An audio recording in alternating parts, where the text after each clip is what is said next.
It seems like I can't go 2 to 3 days without stumbling across new information in the turn-based strategy RPG space that I want to cover. And believe me, I'm not complaining. I'd much rather have a flood of content in turn-based strategy RPGs than a drought of it. But man, like, I'm trying to focus on Persona 5 Tactica, do some guides, stream the game, and then suddenly, bam! There's a whole bunch of new information about Unicorn Overlord, the upcoming new Ogre Battle-inspired game by Vanillaware and Atlas. Ironically, Atlas doing a lot of stuff in turn-based strategy RPGs right now. Love to see it. So I'm putting a quick pause on Persona 5 Tactica so we can go over all of the new information that has come out in the last few days about Unicorn Overlord. There's screenshots, articles, a whole gameplay first look video that was put out courtesy of Famitsu, all sorts of fun stuff. We're going to talk about all of it today, so let's get started. Unicorn Overlord. Hello everyone, my name is Tom, otherwise known as Titanium Legman. If you know me, you know I love turn-based strategy RPGs, so if you love them as well, I implore you, please consider subscribing, liking the video, leaving a comment, all that type of good stuff. I'm a small creator trying to grow on YouTube, make it my full-time career, and not only is this a niche genre to be doing that in, but it's a rough time to be trying to grow on YouTube. So if you'd be willing to help out even the slightest little way, it'd mean the world. Thank you so much. We're going to get right into things here because there's just a whole barrage of things to discuss. This is the full list of what I consider the most important information, or maybe things that we haven't seen before in previous footage or articles, things like that. And there's a lot to go over, so we're going to start. Holding terrain grants resources. Securing sections of the map will be of great importance as a result. It will be vital that you hold territory and protect allied cities over the course of the campaign. Different properties give different bonuses and hold different value. Some, such as watchtowers, serve as simple defensive outposts that you can man with archers to hold the line, while others, such as entire cities, are invaluable centers of commerce and unit training.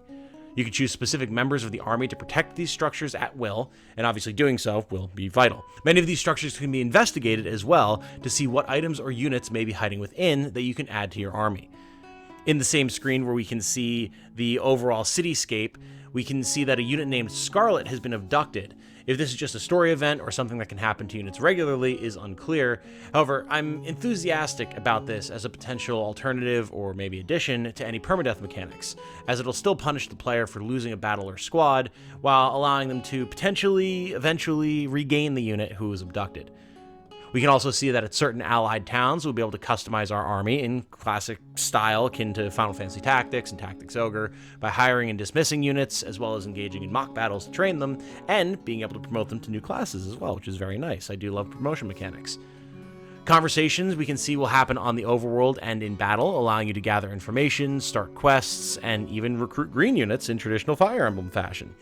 No insight yet if we'll be able to recruit red units as well this way. We'll have to wait and see on that. Speaking of quests, there will be specific quests on the map that you can complete as you move towards your main objective. These quests appear to be quite numerous from what we've seen thus far, like in this screenshot here, with main quests, side quests, liberation quests, and overworld quests, and that's just what we've seen thus far. Each of these quests will come with their own rewards and objectives, including weapons, consumables, and even potentially entire squads of units that you can add to your army.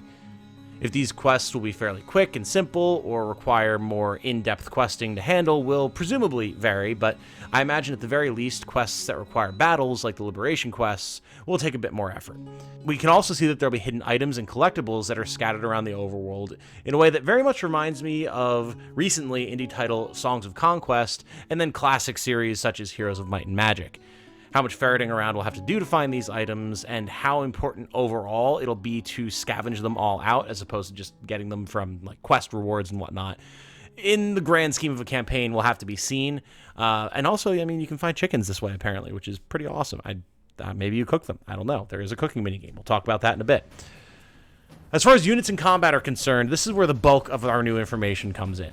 And honestly, perhaps the most exciting thing in this whole new info drop, even though it's like relatively minor, but I'm super excited about it, is the reveal that units that you hire to fill out your squads are fully customizable.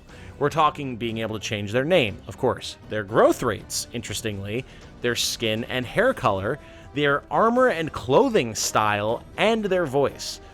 Obviously, we don't really know yet how many permutations there are, that'll have to be seen, but just the fact that you'll be able to visually coordinate your squads, both for personal fashion purposes and to delineate them by role or rank, is just, it's so cool, man.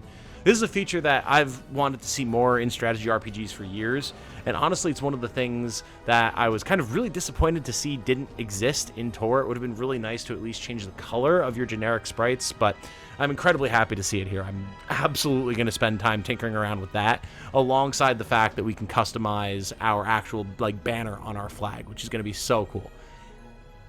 Now, notably, we've seen this next bit before in the launch trailer and other gameplay footage, but we can see it a little bit more in action now. We've seen Heavy Knights are units that can physically jump in the way of attacks when an ally is being targeted by an enemy, and either reduce or fully negate the damage that ally would have taken from attacks. It seems that this may be a skill that uses player resources like we've seen from other activatable skills. Not 100% on that yet, but just the knowledge that there's going to be roles for defensive type units like that makes me happy, because it'll help them kind of avoid the grim fate of armor units in Fire Emblem. In a lot of games, they tend to struggle because of their low move, their low speed, the fact that a lot of the time they are really only worthwhile as walls and not much beyond that. Having them be able to just be stuck into a squad and do their role naturally is going to be so much better. We also have new details now about the food system that has been hinted at a few times in various trailers and gameplay showcases. It appears that you can choose specific dishes at the tavern and then invite a certain number of your units to dine together depending on the size of the dish. This will increase their rapport, with different meals providing different boosts. I assume that rapport will increase either stats or combat efficiency, similar to Fire Emblem's support ranks, but we'll see on that. And of course, if any of you have played Fire Emblem Three Houses, this should be fairly familiar to you from the mealtime at Garreg Mach Monastery. So I'm excited to see it here. And as we've seen, the food itself looks phenomenal. This is Ghibli-esque, delicious-looking anime food, and it makes me hungry every time I look at it. So I'm sure I'm going to be snacking a lot while playing this game. We've also seen that there is a difference between, say, major cities and basic fortified towns, as in cities you can engage in commerce and trade, go to the inn, get food, all that type of good stuff. In fortified towns is where you're going to be doing the bulk of your hiring and training of your army, from what we've been able to see. What's interesting about large cities, however, is the fact that there's also a section to deliver resources in exchange for things like honor, cash, and consumables. This is of particular interest to me, as it implies that there's going to be a balancing act between what resources you hold on to that you need to upgrade your army and repair your territories, and then what you can afford to exchange for other important resources. If we're going to be maybe dedicating units to farming these resources through various mini games, or maybe putting them to work at various lumber yards and things like that, and then not have them available for battle, I don't know. But this will, I think, help to emphasize the fact that this is a more large-scale war in a kingdom that you have to manage, and how that's going to be a whole separate theme of the game that kind of helps it stand out from something like Tactics Ogre or Fire Emblem, without necessarily making it an all-out kingdom sim, which it shouldn't be, definitely. But I'm excited to play around with that and see how those systems wind up interacting and how important it is that you get it right. Speaking of consumables, we've also gotten a good first look at the various items that we'll be able to use for our army. Of course, you won't be surprised to see that there are standard options like potions, resurrection items, all that type of good stuff, but there are also traps and what appear to be various buff items. My assumption is that these will be items that you can have your squads use while maneuvering the battlefield, not specifically in battle, but maybe I'm mistaken on that. It's still not super clear how much player control we'll have once a skirmish actually begins.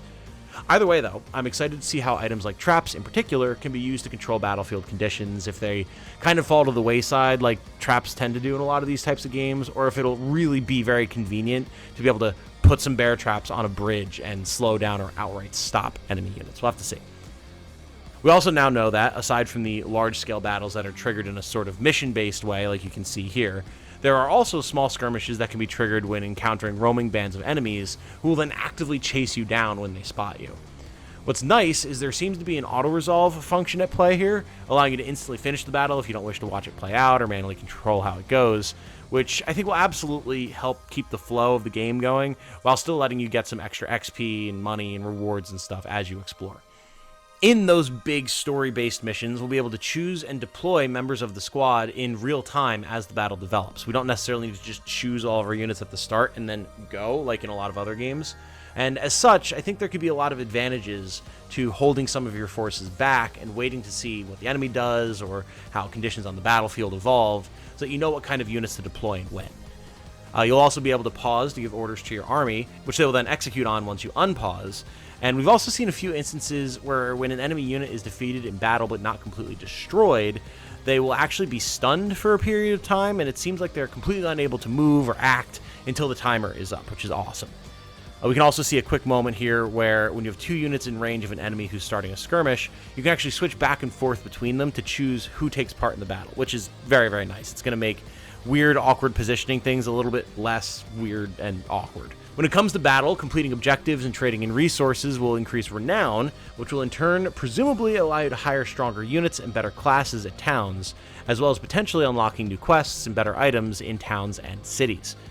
Functionally, it seems that Renown serves as kind of like a player level, since it allows you to progress through the game's various systems without tying those systems to your units' levels, not encouraging you to grind out a bunch of levels on your units, but actually play the game and engage with all of its systems to unlock more of it, which is an elegant solution. I like that. We've also seen now that the maximum number of squad mates in a unit is 6. That's actually something we've known for a while. However, we now know that you need to work your way up to that. How we do this is, as of yet, not completely clear, but we can see in this screen that you can choose a squad to upgrade, seemingly using honors, a resource that you'll get from quests and battles. And obviously this is going to be very important, as the more members you have in a squad, the more powerful and versatile it can be. Makes sense, numbers, safety in them. So choosing what to upgrade and when definitely feels like it's going to be a vital decision. I'm very excited about that. And then finally, one of the last important things that we've seen is in the actual unit formation screen, there's a lot of important information on display, including the ability to swap the position of your squad members. If you want to be able to promote a different unit to leader, you can see details about the makeup of the unit and the squad. We can also see that the number of members, their move range, stamina, and movement type are all on display, as well as any special effects from the unit's leader. This is interesting. I don't think this is something that we had seen before, or if we had, I didn't pick up on it. But we can see that in particular here, our hero Elaine has the ability Morale Boost, which grants his unit more valor when defeating enemies. This implies to me that at least every main character, if not every squad leader in general, is going to have their own unique, like we call them perf skills, or like personal skills in Fire Emblem, that will dramatically change up how you build their squads, right? This effect will presumably differ from unit to unit, but knowing what types of units are going to work best with what personal ability and being able to build around that, I think is going to give a lot of build variety and replayability to the game, which is great. It's fun having a new squad leader or just a new unit like in Fire Emblem with a unique skill that lets them function differently from anything else, and it's always fun to be able to check that out. But as of right now, that is a quick and dirty rundown of everything that we've seen thus far that is new information or expanded on information in Unicorn Overlord. I'm very excited about everything that we've seen thus far. If there's any further details that come out as we come up to the game's release in March, I mean, presumably there will be, but I will absolutely be covering them. So if there's something that you know has come out and you haven't seen me cover it, let me know. Also, if there's something that you find particularly interesting or important that I didn't cover from this current release of information, by all means, let me know that as well. Either I missed it or I wasn't quite understanding that it was important, and I'll either do an addendum or discuss it in the comments, all that type of good stuff. If you couldn't tell, I'm insanely excited about Unicorn Overlord. Everything that I see about it, each new bit of information makes me more and more hype, and we haven't even talked about character designs, story, all that type of stuff. So there's just a ton to look at here, and March can't come soon enough. That said, though, my name has been Tom, otherwise known as Titanium Legman. Thank you all so much for watching. I do very much appreciate it. I hope you all have a good night. Stay safe and healthy out there. And remember, be good to each other. Bye now.